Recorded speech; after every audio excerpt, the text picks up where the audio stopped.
बचाओ, मार डाला, बचाओ,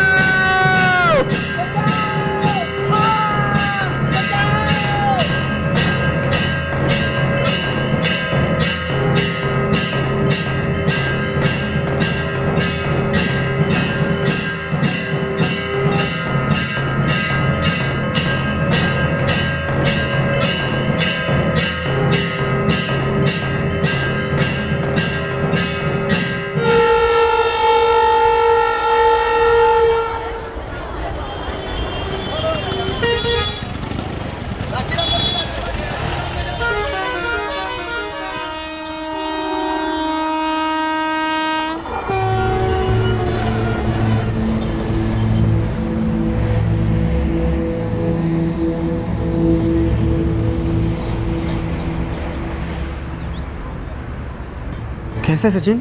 हम ठीक है अनिरुद्ध काका, बताइए कैसा ना हुआ? यार एक तो तुम ये हमको काका काका बोलना बंद करो। हम तुम्हारे काका नहीं है, बाबूजी हैं तुम्हें। तुम हमको पापा बोला करो। आप हमारे पापा नहीं काका जी। बताइए क्या काम है, यहाँ क्यों आए आप? हमारे हॉस्टल? हम तुमको लेने आए। कल और परसों तुम्हारी छुट्टी है ना? छुट्टी तो है, लेकिन इस हफ्ते हम घर नहीं जा रहे, हमारे इम्तहान है। अम्मा जी को बता दिया हमने सब, अगले हफ्ते वो हमका लेने भी आ रही है। अरे लेकिन तुम पढ़ाई घर पे भी कर सकते हो ना। घर वालों से मिलोगे तो बात करोगे, उनको अच्छा लगेगा और तुमको भी अच्छा लगेगा। एक काम करो, चलो सामान बांधो।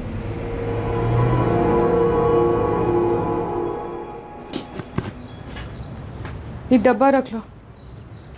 अगला हफ्ता हम और सिर्फ हम आएंगे तुम्हें लेने। सुनो, हमरा अलावा अगर कोनो और आदमी आया तुम्हें लेने तो जाने का कोनो जरूरत नहीं है, समझे ना? अम्मा जी ये बात आप हमको 4 बार बता ही चुकी है और हम 4 बार समझ भी चुके हैं। अजीत भैया आप जाइएगा ना सचिन के हॉस्टल, वो तो आपके जगह से ज़्यादा दूर नहीं है। तुम कोनो बात का चिंता मत करो गीता, हम बराबर खबर लेते रहेंगे सचिन का। वैसे भी जो हॉस्टल है ना बहुत बढ़िया है। वही तो हम इनको समझावत रहे अम्मा जी को मामा जी, लेकिन इनको तो बस फिक्र करने का कोनो बहाना चाहिए। हम भी चलेंगे सचिन भैया को छोड़ने, फिर मामा जी हमें पूरा शहर घुमाएंगे। जरूर घुमाएंगे। अरे नहीं नहीं, तुमने मामा जी को बहुत ही तकलीफ होगी तुम दोनों को यहाँ छोड़ जाने में, और वो तो अपने घरे जाएंगे ना। अब देखो बच्चियों, जब हम अगली दफा आएंगे ना तो तुम दोनों को खास तौर पर ले चलेंगे शहर घुमाने के लिए। और हम जब अगली बार आएंगे ना तुम दोनों के लिए चॉकलेट ले आएंगे। हम ले ले 2, हम ले ले 3, दोनों के लिए 4-4 खुश। लेकिन हे बाबू, एक को बात का ध्यान रखना, अकेले कबो नहीं आओगे तुम, हमरे संग आओगे। हम आएंगे तुम्हें लेने, का समझे? नहीं अनिरुद्ध काका, हम आपके साथ नहीं चल रहे। अरे लेकिन तुम्हें अम्मा खुद चाहती है कि तुम्हारे साथ चलो, उनको अच्छा लगेगा। हमारे पास मोबाइल है काका, और अम्मा जी के पास हमारा नंबर भी। अगर वो चाहती कि हम आपके साथ आए वो हमका जरूर बताते। अरे चलो, देवी का पूजा सब देख के तुमको खुश हो जाएगा लोग। काका जी आप यहाँ से जाइए, हम आपके साथ नहीं आए।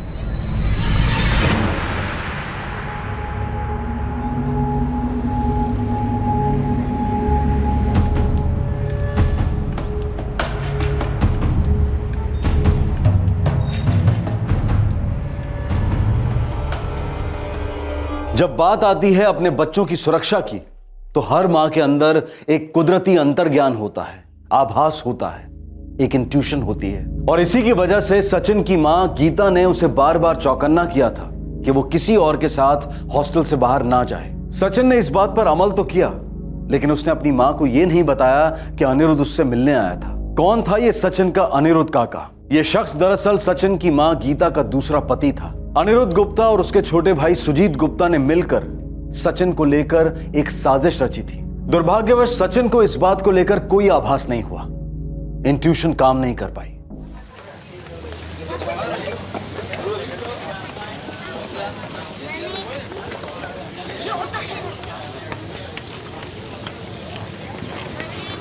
चाचा 1 मिनट देखना, जरा आते हैं। बहुत समझाया यार, ससुरा मान नहीं रहा। मैंने घर में 3 ही आदमी होगा, गीता, देविका और पूजा।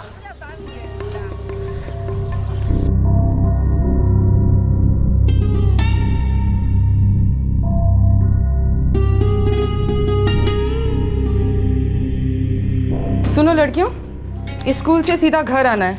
अम्मा हमको भी अभी सचिन भैया की तरह हॉस्टल काहे नहीं भेजती? हमका नहीं जाना हॉस्टल वास्टल। तुम दोनों फिजूल की बात लेकर बैठ गई। जब भेजना होगा तब भेज देंगे हॉस्टल, समझी? अब चलो, स्कूल के लिए देरी हो रहा है, चलो भागो यहाँ से। भैया पहले इन तीनों को ही मार देते हैं, आसान होगा। एक औरत है, 2 बच्ची है। और सचिनवा उसका कैसे करेगा? वो बचना नहीं चाहिए बे। तो 1 हफ्ता बाद घर आ रहा है ना। अरे लेकिन चारों का मरना बहुत जरूरी है बे। ठीक है, ठीक है, पहले इन तीनों को मार देते हैं, फिर उसका देखते हैं बाद में। ठीक है, उसके तुरंत बाद सचिनवा का नंबर लगा देना, लेकिन याद रखना हमारा नाम नहीं आना चाहिए बे। ये यशवंत है ना? हाँ, यशवंत।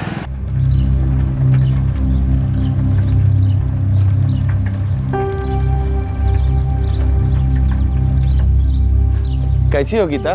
बस ठीक है यशवंत भैया।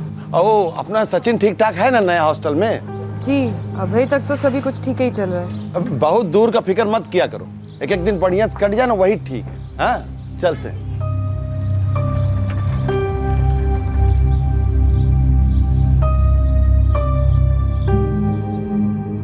भैया वो यशवंत के ऊपर इल्ज़ाम लगाना आपका जिम्मा है, अपना तय हुआ था बात। वो हम देख लेंगे। तुम्हारी प्लानिंग क्या है, मतलब कैसा करोगे? मंदिर का आखिरी आरती शुरू होता है शाम 8 बजे, 8:30 तक चलता है, और वो आरती का शोर इतना होता है कि कुछ सुनाई नहीं देता है। घर में चाहे कितना भी चिल्ला लें, गीता, पूजा और देविका, कुछ सुनाई नहीं देने वाला है। बस 8 से 8:30 बजे के बीच हम घर में घुसेंगे और तीनों को मार देंगे। वो जिम्मा हमारा है। अरे लेकिन यशवंत वो तो बगले में रहता है ना, चिल्ले चिल्ले होगा तो उसका पता नहीं चलेगा। अरे हम खुद मुआयना किए हैं भैया, वो आरती के शोर में कुछ सुनाई नहीं देता है, कुछ सुनाई नहीं देता है। हम खुद चिल्ला चिल्ला कर देखे हैं। ऐसे शुभ काम में देरी का है। तुम जाओ, तीनों का काम लगाओ, बाकी यशवंत को हम संभाल लेंगे। ऐसा फंसाएंगे ना ससुरे को कि बच नहीं पाएगा। और सुनो, उसके बाद सचिनवा को मारना बहुत ज़रूरी है। हाँ हाँ हाँ, करना ही पड़ेगा, और कोई चारा नहीं है, चारों का काम तमाम करना पड़ेगा।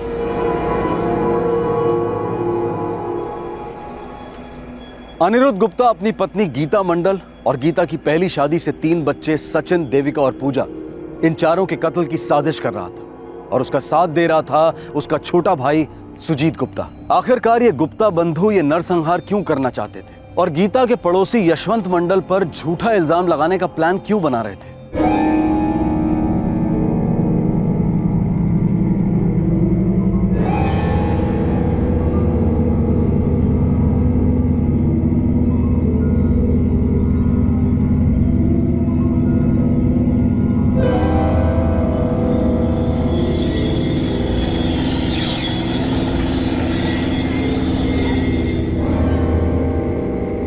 फिर जा रहे हो उस बला के पास? ये गीता तुम्हें बर्बाद कर देगी। हम अपने काम से जा रहे हैं बाबूजी। काम से तो आ ही रहे हो ना बाबू, कहे देते हैं हम। वो औरत या के चक्कर में पड़े ना तो सच में काम से जाओगे, कहीं के ना रहोगे। अब फिर से भाषण सुनाना जरूरी है क्या? हम कोनो दूध पीते बच्चे नहीं हैं जो हर रोज इस घर में हमसे सवाल किया जाता है। सवाल तो एक ही है बेटा, अगर तुम अपने जिद पे अड़े रहे और उस 3 बच्चन के अम्मा से ब्याह किए तो एक बात जान लो, हमारे घर से, हमारी जमीन से और हमारे बचत का एक कोई हिस्सा नहीं पाओगे तुम। तो हम कहाँ करेंगे? हम मुझसे शादी करने जा रहे हैं। ये तो आप खुद जिद पकड़ के बैठे मुझसे शादी करना चाहते हैं। अब हम करें तो करें, क्या करें बताइए? हम बताते हैं क्या करें। मेहरबानी करके वो औरत के चक्कर में पड़ना छोड़ो, यही तुम्हारे लिए अच्छा होगा। सारा रिश्ता नाता खत्म करो। अब फिर से भाषण सुनने की हिम्मत नहीं है हमारा। हम जा रहे अपने काम से, हमको आने में देर होगा। आप लोग खाना वाना खा लीजिएगा।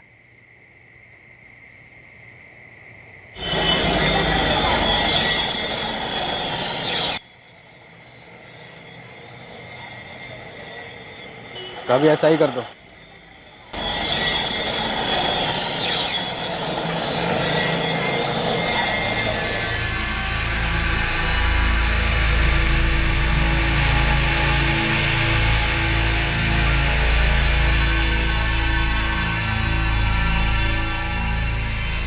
आरती शुरू होने से 15 मिनट बाकी है। हाँ, लेकिन यशवंत के घर से गीता के घर जाने में 15 मिनट तो लग ही जाएगा। अच्छा ठीक है, हम तुम्हारा यहीं पे इंतजार करेंगे। तुम जाओ, तीनों का काम खत्म करो। ठीक, जाओ।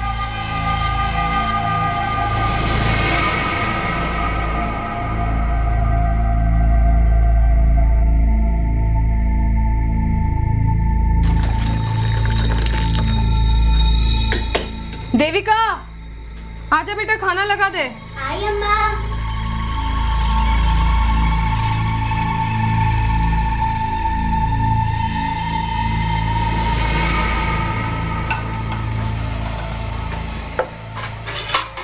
पूजा, सीख कुछ अपनी देविका दीदी से। आजा हाथ बटा, खाना खाएंगे सब साथ में।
पूजा, खाना ठंडा हो रहा है बेटा, आई जाओ।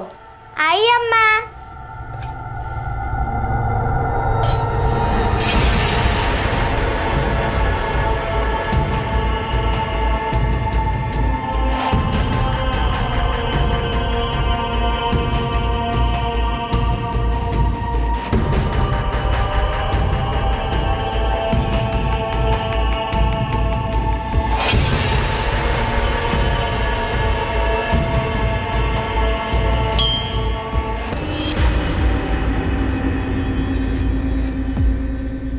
नरसंहार करने निकले दो भाई अनिरुद्ध और सुजीत गुप्ता ये मानकर चल रहे थे कि मंदिर की आरती की ऊंची आवाज में गीता और उसकी बच्चियों की चीखें दब जाएंगी। पर क्या गीता कभी जान पाई थी कि उसे अपने ही पति अनिरुद्ध से खतरा हो सकता है? दुर्भाग्यवश इस सवाल का जवाब है हाँ। गीता इस संभावना से वाकिफ थी कि उसे अनिरुद्ध से खतरा हो सकता है। गीता को आगाह करने वाला और कोई नहीं बल्कि यशवंत मंडल था, उसके पहले पति का बड़ा भाई और उसका पड़ोसी भी। सुनिए जी, महेश भैया चल बसे, इसमें गीता का क्या कसूर है? कौन बोला कि गीता का या किसी का कसूर है? हम तो बस ये बोले हैं कि ये अनिरुद्ध जो है ये ठीक आदमी नहीं है। लेकिन काहे जीत जी? तुमसे कहा बताएं गीता? ये अनिरुद्ध जो है ये हमारा और महेश का फूफा का लड़का है। बचपन से देखे हैं उसको, अब उसको हम ठीक से जानेंगे कि तुम। लोग बदलते नहीं है का? और वैसे भी वो गीता को पसंद करता है। कौनो पसंद वसंद नहीं करता है, बेशरम आदमी है, बेशरम। ये जो अनिरुद्ध है ना, ये कौनो न कौनो छुपा इरादा से तुमसे शादी का बात कर रहा है, और ये तुम्हारे लिए बहुत खतरनाक है और तुम्हारे बच्चों के लिए भी। जिम्मेदारी तो उठाना दूर का बात, वो कब कहां कर जाएगा का कौनो भरोसा नहीं। दोबारा शादी करना कौनो गलत बात नहीं, अच्छा बात है, पर आदमी तो ढंग का होना चाहिए ना गीता। एक बार अपने भाई अजीत से कहो कि कोनो बढ़िया आदमी हो तो देखेंगे तुम्हारे लिए। हमसे कहो, हम और ज्योति देखेंगे कोनो आदमी तुम्हारे लिए।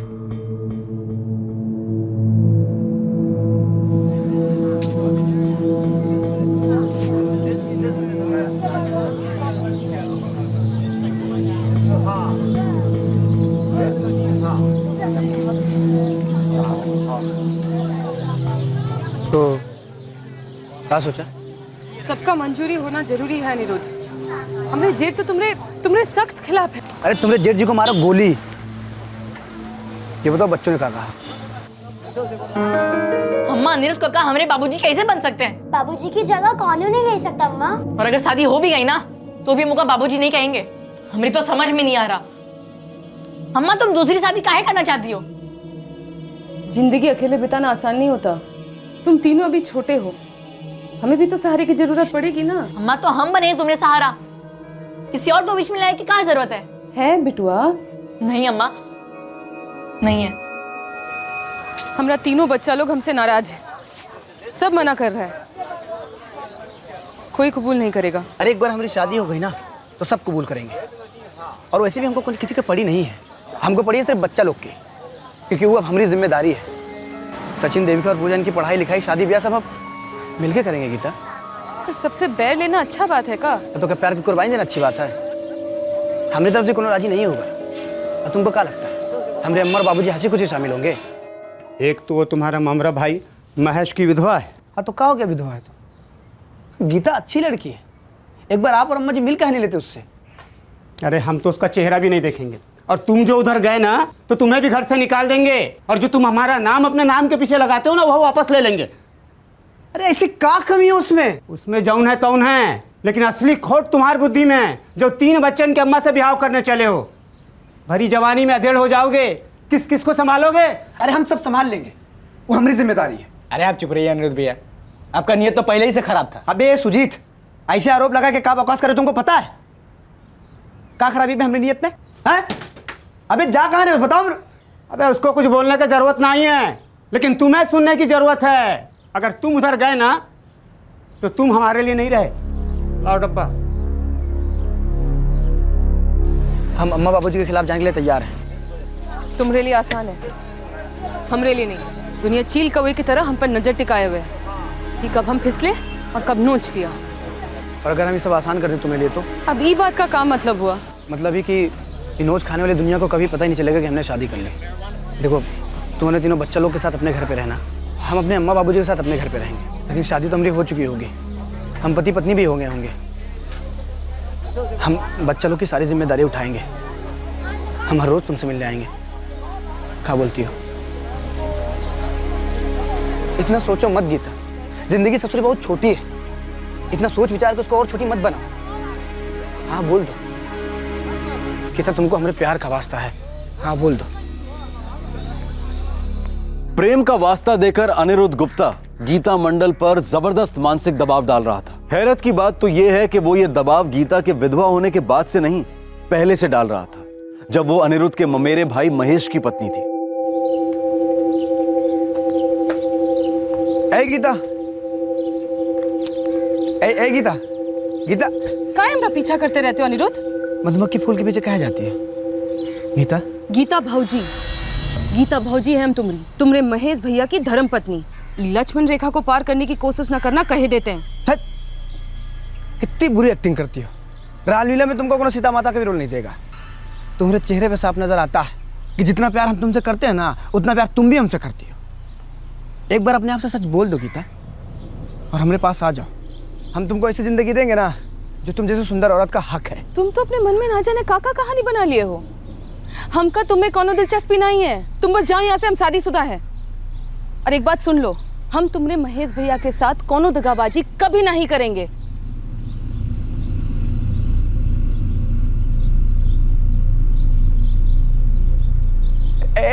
गीता, हमारी बात सुनो। तुम हमारी बात सुनो।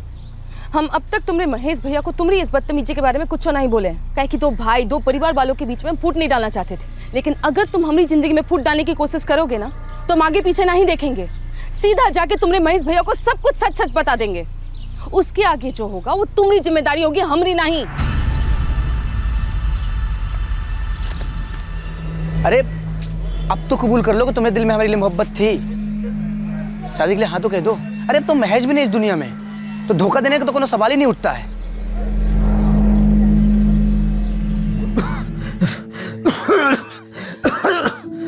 महेश मंडल, गीता का पति, लंबे अरसे तक बीमार रहा। थक गया हूँ गीता, अब तो ऊपर वाला या तो हमें ठीक कर दे या हमको ऊपर बुला ले। नहीं बाबूजी, ऐसा मत बोलो, आपको कुछ नहीं होगा। ए बच्चा लोग, अंदर जाओ, हमको तुम्हारी अम्मा से कुछ बात करनी है। हमको मालूम है, अंदर से मालूम है हमको। क्या बात कर रहे हैं? क्या मालूम है आपको? अब हम ज्यादा दिन नहीं जिएंगे। सुनो गीता, अब रोना धोना नहीं, बच्चन के लिए तुमको मजबूत होना होगा। हम पूरा इंतजाम कर दिए है। ये घर है तुम्हार नाम पर, 2 ठेले है, मतलब जिंदगी में पैसों का खातर कोई दिक्कत नहीं आएगी, ना तुमको ना बच्चन को। उनको पढ़ाओ लिखाओ, अपन पैरों पर खड़ा करो उनको। हम सब कुछ बेच बाच कर आपका इलाज करवाएंगे, कुछ नहीं होने देंगे आपको। हम तोरे और बच्चन के लिए पीछे क्या क्या छोड़ के जा रहे हैं हम बताते हैं।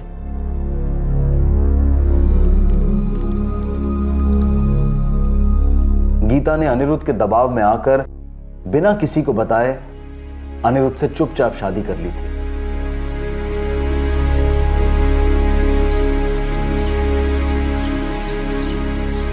जब तक बाबूजी इस दुनिया में जिंदा हैं तब तक हमें शादी को राजी रखना पड़ेगा। पर हम हर रोज तुमसे रात को मिलने आएंगे, उसकी फिक्र तुम मत करना। वो बात का फिक्र हमको कभी था ही नहीं। वो तो हम जानते तुम आओगे, पर दिन में दुनिया का सामने कब आओगे अनिरुद्ध? हमारे बाबूजी की तबीयत जो है ना एकदम खस्ता रहती है, मतलब मुश्किल से 1-2 साल चलेंगे बस। उसके पहले कुछ भी बवाल हुआ ना तो खामखा हमको जायदाद से अलग कर देंगे, और हमारे पास जो कुछ भी आएगा वो देविका, सचिन और पूजा का ही होगा ना। उधर शांति से पिताजी इस दुनिया से जाएंगे और हम चुपचाप तुम्हारे पास आ जाएंगे हमेशा के लिए, दिन में दुनिया के सामने, ठीक ना?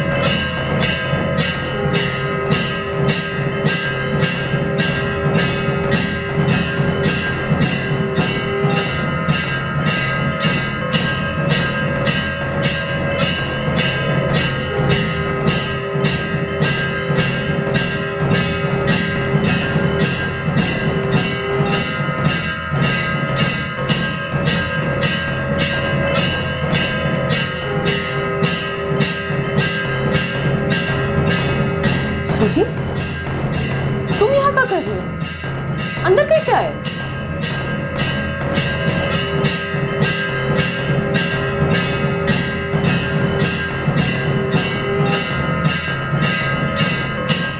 इस नरसंहार का मकसद क्या था? क्या यह भयंकर साजिश उस खजाने, उस संपत्ति के लिए की जा रही थी जो गीता का पति महेश मंडल गीता और उसके बच्चों के लिए छोड़ गया था? या फिर इस हत्याकांड के प्लान के पीछे कोई और ही कारण था?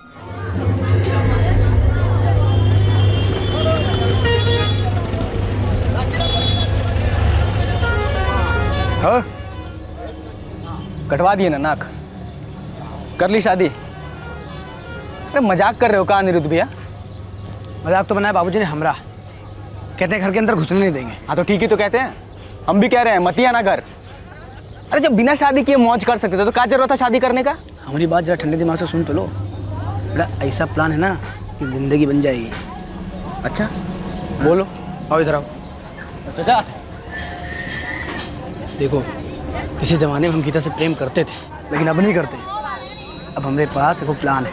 हाँ बोलो बोलो, सुन रहे हैं। देखो, एक तो बड़ा घर और ऊपर से 2 ठेला, अच्छा चलता भी है भाई। मतलब एक तो बड़ा घर और 2 दुकान, इसी के लिए ब्याह कर लिए गीता से? घर और ठेला तो हमारी जेब खर्चा के लिए है बस। का खजाना छोड़ गया है महेश बाबा गीता और बच्चों के नाम। और तुम सुनोगे तुम्हारी का खजाना है? तुम हमेशा पूछती थी ना, इतना कमाया और बाकी का पैसा कहाँ गया? हाँ? हम अपना बीमा उतराए थे, जिसका किस्त भरने का वास्ते वो पैसा जाता था। जानती हो कि कितना पैसा का बीमा है? 18 लाख, पूरा 18 लाख मिलेगा तुमको। हमको कुछ नहीं चाहिए, हमको आप चाहिए। लेकिन सच्चाई तो सच्चाई है ना। सच्चाई यही है कि आप बहुत जल्द ठीक हो जाएंगे, कुछ नहीं होने देंगे हम आपको। कल हम तुमको जीवन बीमा का सारा कागज दे देंगे और सब कुछ समझा देते हैं ताकि हमरे जाने के बाद तुमको बीमा का पूरा पैसा मिले। ए, ए, ए, हाँ? समझ गई ना?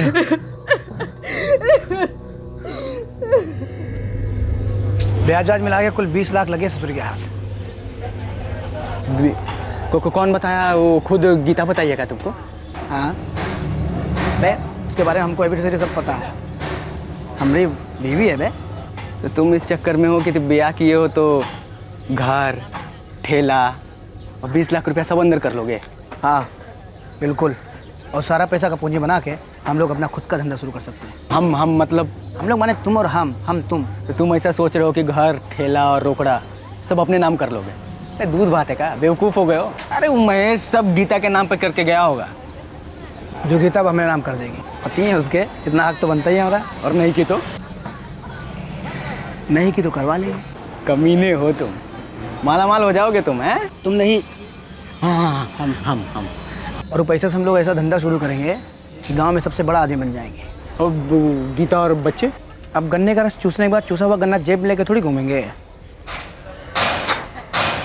थूक देंगे।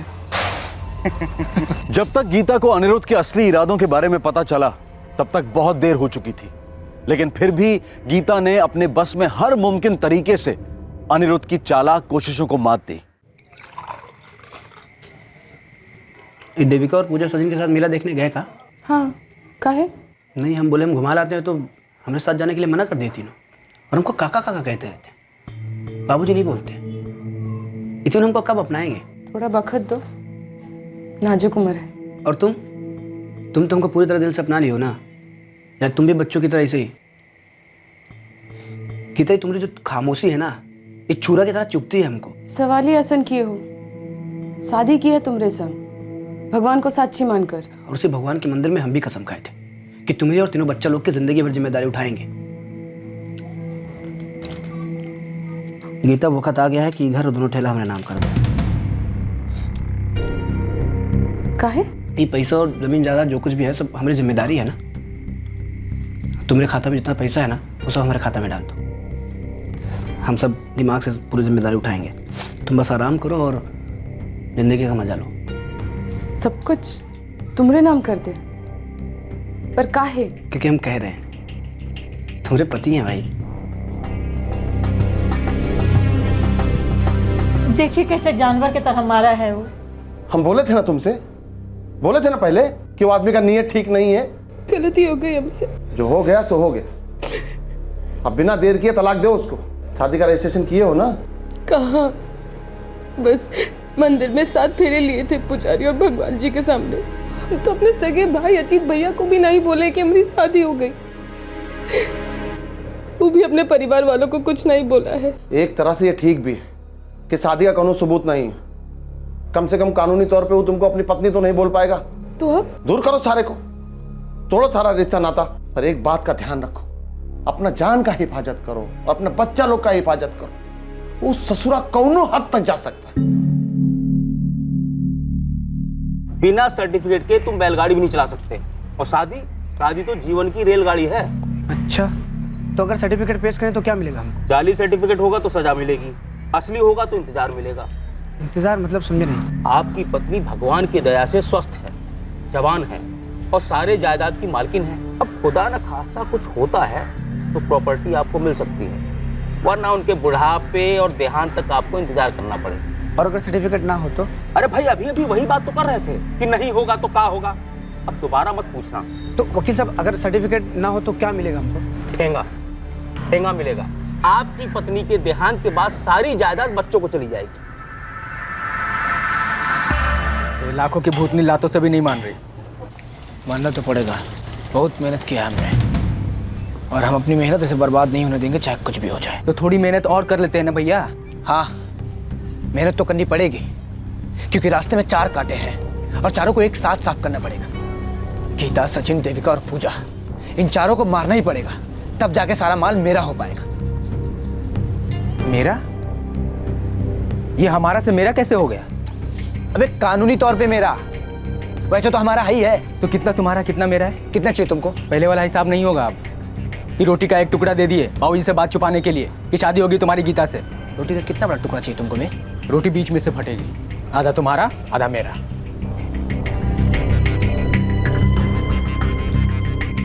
लालच ने इंसानियत का गला काटा। एक ऐसी साजिश रची गई जिसमें बड़ी क्रूरता, बड़ी निर्दयता से सुजीत एक माँ और उसकी 2 मासूम बच्चियों के गले काटने वाला था। आरती शुरू हो चुकी थी।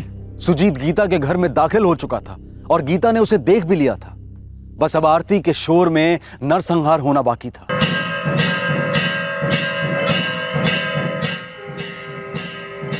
क्या बात है सुजीत? और ये चोरन की तरह अंदर काहे आ रहे हो?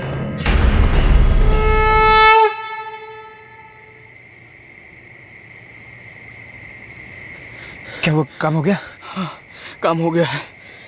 हमारा हाथ बहुत कट गया है। क्या वो ज्यादा लग गया क्या? हाँ, लेकिन कोई बात नहीं, अब जाइए, हम संभाल लेंगे। अच्छा ठीक है, अभी तुम किसी डॉक्टर के पास मत जाना, घर में जाना, इस पे हल्दी लगा के पट्टी कर लेना, ठीक है? अभी सचिनवा बाकी है। सचिनवा के देखते हैं, बहुत थक गए, दिमाग सुन्न हो गया है, थोड़ा आराम कर लेते हैं। और चक्कू कहाँ है? और तुम्हारी बूसट कहाँ है? चक्कू नदी में फेंक दिए। बूसट में भी खून लग गया था, उसको भी नदी में फेंक दिए। एक काम करो, तुम जाओ, हम इसके आगे का देखते हैं।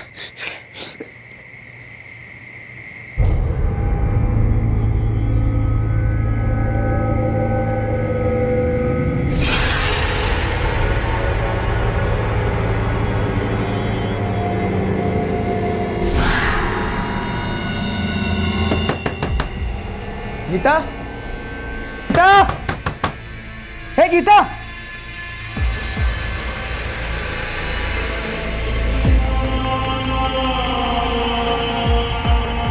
यशवंत भैया, यशवंत भैया, हे यशवंत भैया,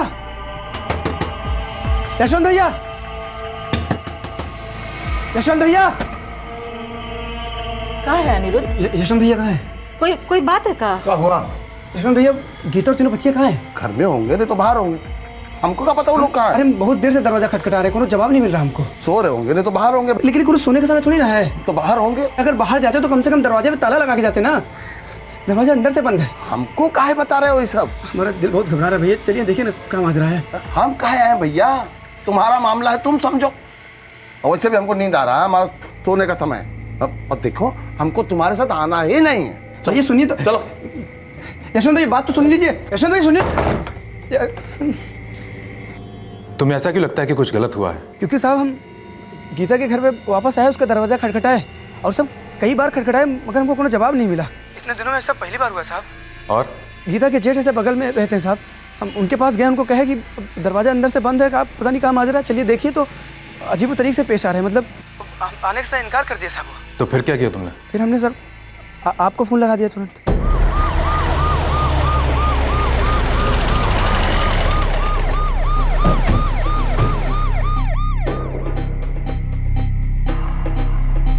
सर पिछले आधे घंटे से हम दरवाज़ा खटखटा रहे हैं, लेकिन कोनो आवाज़ नहीं आ रही है। दरवाजा अंदर से बंद है सर।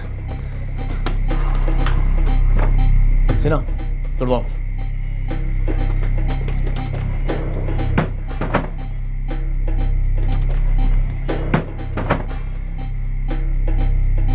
क्या हो रहा है?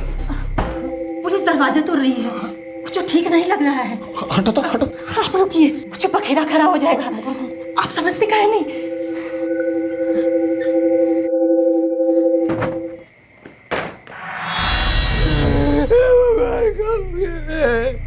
सर ज्यादा वक्त नहीं हुआ, लगता खाना खा रहे थे। साहब काम से अपने घर गए, वहाँ से नहा धो के तीनों बच्चे लोग गीता से मिलने आए तो कोनो दरवाजा नहीं खोला साहब। गीता पत्नी थी तुम्हारी? हाँ साहब, गीता मेरी पत्नी का नहीं। हमको तो डर है मेरे सचिन के साथ भी कहीं वैसा कुछ ना कर दे। सचिन? कोई सचिन भी है इसका? हमारा सचिन कहाँ है साहब? सचिन, सचिन, सर्च करो पूरा।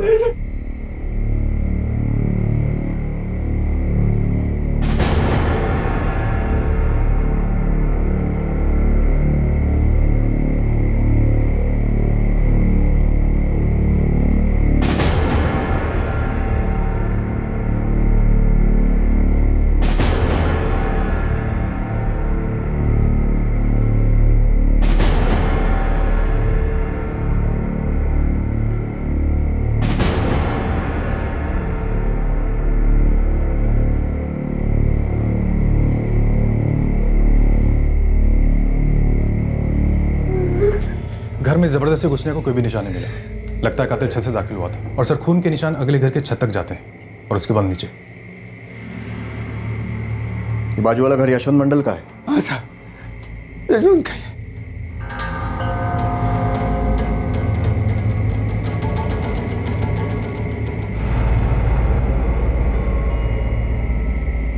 नहीं नहीं नहीं नहीं नहीं नहीं साहब, नहीं साहब, हम डर गए थे साहब। दो मासूम बच्चों और एक औरत का कत्ल करने के बाद कैसा डर यशवंत मंडल?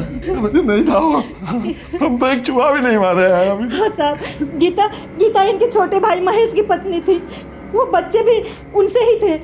साहब ये काहे मारेंगे साहब? वो तो हम यशवंत जी से पूछेंगे, वो भी पीट पीट कर। पहले ये बताइए सचिन कहाँ है? मतलब उसकी लाश कहाँ है यशवंत मंडल? क्या कह रहे हैं साहब? आपको कोनो गलत फहमी हो गई है साहब। सचिन तो वहाँ दिव्यपुर में हॉस्टल में पढ़ता है साहब। हमको कुछ नहीं मालूम साहब। कुछ तो जरूर मालूम है यशवंत मंडल। एक तो तुम अनिरुद्ध के साथ गए नहीं, 3 मर्डर को लेकर लोगों की नींद उड़ गई थी। मरने वाली औरत तुम्हारे मरहूम भाई की बीवी थी, दोनों बच्चियां तुम्हारी भतीजियां थी, और तुम घर से बाहर ही नहीं निकले। हम रोके थे साहब, हमको लगा कि कोई बखेड़ा ना खड़ा हो जाए साहब। 3 लाशें बेच गई और अब बखेड़ा खड़ा होने की बात कर रही हैं? नहीं साहब। शर्मा,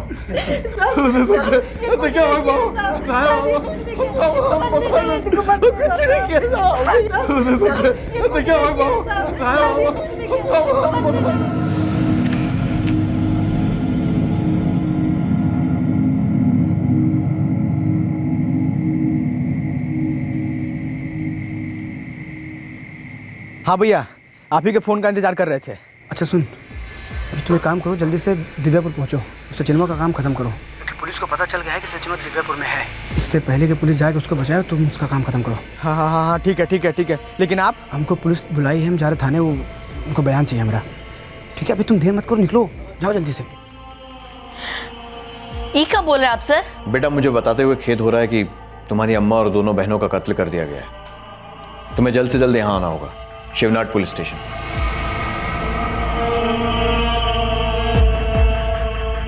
बड़ी ही शातिरता से अनिरुद्ध ने यशवंत को इस केस में संदिग्ध बना दिया था। अब जिम्मा यशवंत पर था कि वो अपनी बेगुनाही कैसे साबित करता है। अनिरुद्ध की वजह से गीता के लिए यशवंत को जिस बात का डर था वो बात सच हो गई। दूसरी तरफ एक और षड्यंत्र पंख फैला रहा था।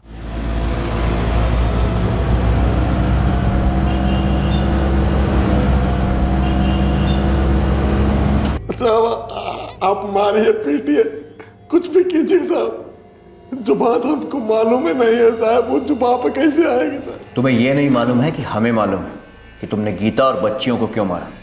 मालूम है क्यों? वो एक चीज जो हर दूसरे जुर्म की जड़ में होती है, और वो है पैसा। नहीं साहब नहीं। महेश ने जो कुछ गीता के नाम पर रखा था, तुम उसे हड़पना चाहते थे। हम नहीं साहब, वो अनिरुद्ध ऐसा करना चाहता था, तो मैं वो गीता से शादी किया था। आप उसको गिरफ्तार करो, एक नंबर का है वो। हमको पहले से ही डर था कि वो ऐसा ही कुछ करेगा। हम गीता को आगाह में किए थे। साहब यशवंत की पहले से बुरी नजर थी हमारी गीता पे। ये बात हमको गीता ने खुद बताया था। पिछले दिनों महेश भैया के जीवन बीमा का पैसा मिला था ना 20 लाख, उसको हड़पने के चक्कर में था। लेकिन उसका तो कुछ और ही कहना कि सिर्फ पैसे के लिए तुमने चुपचाप उससे शादी कर ली और बहुत मारते पीटते थे तुम उसे, ताकि घर, पैसा, ठेला सब कुछ तुम्हारे नाम पे ट्रांसफर हो जाए। हे भगवान, हे इंसान, ये यशवंत इस हद तक गिर जाएगा हम कभी सोच भी नहीं सकते साहब। भगवान कसम, हम कभी अपनी गीता को पैसे के लिए मारे हो ना तो हमारी जबान कट जाए साहब। प्यार करते थे साहब हम उसको, और वो भी हमसे करती थी। और साहब छुप के शादी इसलिए किए थे क्योंकि वो 3 बच्चों की अम्मा थी। समाज में लोग हम पे उंगलियां उठाते, हम काफी खुश थे साहब, और सब कुछ अच्छा चल रहा था। लेकिन यशवंत से हमारी खुशियां देखी नहीं गई। उसका सारा पैसा, सारा प्रॉपर्टी खुद के लिए चाहिए था साहब। और तुम्हें लगता है कि सारे खून यशवंत ने किए हैं? बिल्कुल किए होंगे साहब।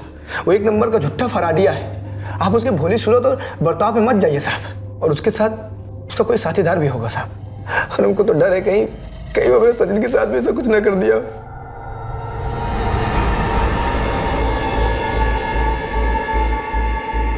भैया, ओ गार्ड भैया। हाँ हाँ हाँ हाँ, जरा सचिन मंडल को बुला दीजिए ना। आप कौन है? हम चचा हैं उसके। वो यशवंत मंडल हमारे दोस्त हैं। गांव में बहुत अनर्थ हो गया है, उसकी अम्मा और 2 बहनों का कत्ल हो गया है। हाँ मालूम है हमको। फोन आया था सचिन मंडल को, बहुत रोता था बेचारा। हाँ हाँ हाँ, जल्दी बुला दीजिए ना, अब उसको काका के पास ले जाएंगे। अरे वो तो रात 11 बजे के बस में बैठ के ही चला गया। जब ये फोन आया था वार्डन साहब खुद ही गए थे उसको बस में बिठाने के लिए।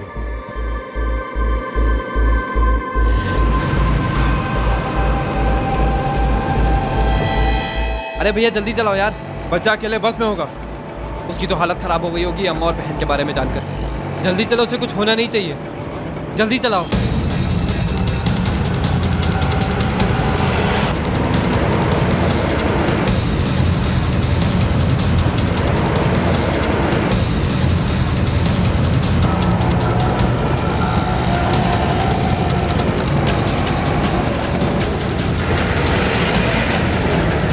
साहब, आपको लगता है कि मेरी बहन गीता का और उसके 2 मासूम बच्चियों का कत्ल यशवंत ने किया है? लगता तो ऐसा ही है। यशवंत अभी कुछ कबूल नहीं कर रहा है, लेकिन गीता के घर से खून के धब्बे सीढ़ियों से होते हुए उसकी छत तक जाते हैं और वहां से सीधे नीचे उसके घर तक।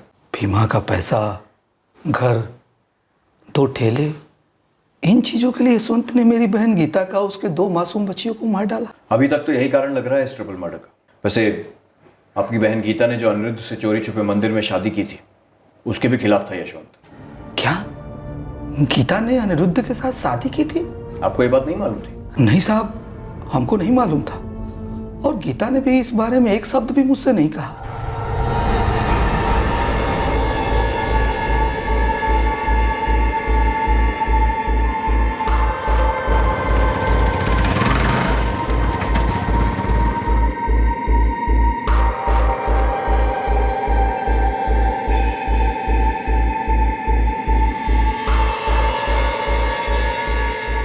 हेलो अनिरुद्ध भैया।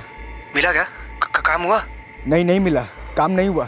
अरे हमारे पहुंचने से पहले ही उसको खबर लग गया था और वो बस पकड़ के घर निकल गया। कोई बात नहीं, इस वक्त कहाँ हो तुम? घर के पास ही हैं। ठीक है, तुम घर जाओ, थोड़ा आराम करो, हम थोड़ी देर में पहुंचेंगे, फिर सोचते क्या करना है, कैसे करना है। ठीक है। वो हमारी हिरासत में बेटा, हम उससे सब कुछ उगलवाएंगे। लेकिन यशवंत अब ऐसा क्यों करेंगे? बेटा, अनिरुद्ध ने पुलिस को बताया कि यशवंत वो बीमा के पैसों के पीछे पड़ा था जो तुम्हारी अम्मा को मिला था तुम्हारे बाबूजी के जाने के बाद। नहीं,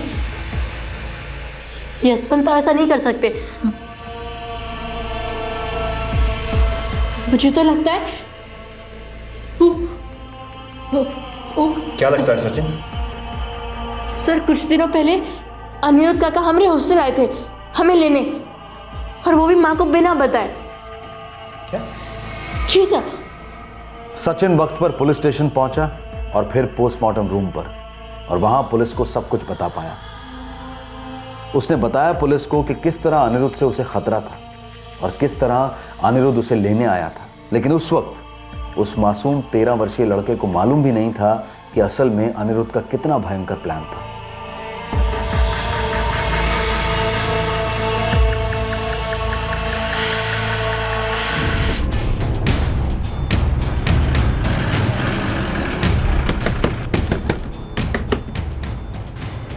सुजीत गुप्ता है घर पे? हो रहा है। क्या बात है इंस्पेक्टर साहब? अरे कहाँ घुसे चले जा रहे हैं? अरे उनको रोकिए ना। क्या हुआ? अरे कौन? क्या हुआ? आप काहे पीछे पड़े हमारे बेटा के? सब बताते। पुलिस को बहुत ही कम समय और मेहनत लगी सुजीत की जुबान खुलवाने में। उसने भयंकर नरसंहार की पूरी प्लानिंग पुलिस के सामने रख दी। अनिरुद्ध भी पुलिस की 3rd डिग्री को सहन नहीं कर पाया और उसने कबूल कर लिया उस सारे ढोंग को, उस प्यार और शादी के नाटक को जो उसने गीता से सिर्फ पैसा और प्रॉपर्टी ऐंठने के लिए किया था। फिर उसने पुलिस को अपना प्लान भी बताया कि किस तरह वो सारा जिम्मा यशवंत पर डालने के बारे में सोच रहा था। यशवंत को रिहा कर दिया गया, लेकिन वो बुरी तरह से हिल गया था। उसे लगभग आरोपी ठहरा ही दिया गया था। यशवंत मंडल और उसका परिवार रिहाई के दूसरे ही दिन घर और वो गांव छोड़कर दूसरी जगह बस गए ताकि उन पर कोई उंगलियां ना हो। हमको तो एक लंबे अरसे से लग रहा था कि हमारा अनिरुद्धवा पगला गया है, बहुत कड़वा हो गया है। हमको तो लगता है ये अनिरुद्ध ने भगाया है सुजीत को। अनिरुद्ध सुजीत से ना कहता तो अनिरुद्ध खुद ये भयंकर काम किसी और से करवा लेता। अनिरुद्ध सुजीत से ना पूछता तो सुजीत किसी और के लिए ये खून वून कर देता। सच्चाई तो यही है कि हमारा दोनों बेटा शैतान निकले।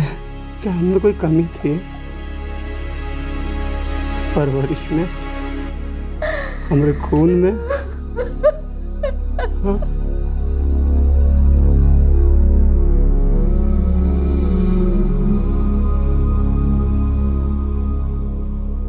हर कदम पर इशारे मिल रहे थे कि अनिरुद्ध के मन में बहुत बड़ा खोट है। इसके पहले लक्षण तब नजर आए थे जब उसने अपने ममेरे भाई महेश के जिंदा रहते हुए भी उसकी पत्नी गीता पर डोरे डालने शुरू कर दिए थे। महेश के देहांत के बाद गीता को कई बार वार्निंग्स मिली थी अपने जेठ यशवंत मंडल से, लेकिन खुफिया शादी के बाद गीता की खुद समझ में आने लगा था कि उसने गलती की है। लेकिन जरूरत थी कि गीता अपनी और अपने बच्चों की हिफाजत का इंतजाम करती। काश अनिरुद्ध द्वारा हिंसा की पहली घटना के तुरंत बाद गीता ने पुलिस में कंप्लेंट दर्ज की होती। क्या पता सजा के डर से अनिरुद्ध बेहतर पेश आता, या शायद इस हद तक जाता ही नहीं। दुर्भाग्यवश बहुत देर हो चुकी थी। गीता को यह बात समझ में आई, लेकिन अपनी बच्चियों पूजा और देविका के बचाव का इंतजाम करने के पहले ही तीनों को मौत के घाट उतार दिया गया। गीता, देविका और पूजा की कोई गलती नहीं थी। वो बस एक आदमी के लालच की हदों से अनजान थी। इस बात से अनजान थी कि वो शॉर्टकट द्वारा दौलत हासिल करने के लिए किसी भी हद तक जा सकता था। अनिरुद्ध और सुजीत को आईपीसी की धारा 302 के तहत हत्या के लिए, धारा 201 के तहत सबूत मिटाने के लिए और धारा 34 के तहत कॉमन इंटेंशन के लिए गिरफ्तार किया गया है। चार्जशीट फाइल हो चुकी है और दोनों भाई फिलहाल जुडिशियल कस्टडी में हैं। गीता की सारी प्रॉपर्टी और संपत्ति को उसके बेटे सचिन के नाम कराए जाने का प्रोसेस शुरू कर दिया गया है। हर कोई और कोई भी बुरे से अच्छा बन सकता है, बस उसे अवसर मिलना चाहिए कि उसे लोगों का भरोसा मिले। पर एक बार कोई भरोसा तोड़ता है, विश्वासघात करता है, फिर दूसरी बार करता है, फिर एक लाइलाज बीमारी बन जाती है दगाबाजी, और हर गले मिलने वाले को पीछे से छुरा खोंपने की आदत हो जाती है। आपसे फिर मुलाकात होगी अगले एपिसोड में एक और चौंका देने वाले केस के साथ। तब तक सुरक्षित रहें और देखते रहें क्राइम पेट्रोल सतर्क। सबक एक को, सीख हम सबको। जय हिंद। इस तरह के और भी एपिसोड देखने के लिए हमारे चैनल को सब्सक्राइब करें और बेल आइकन दबाना ना भूलें।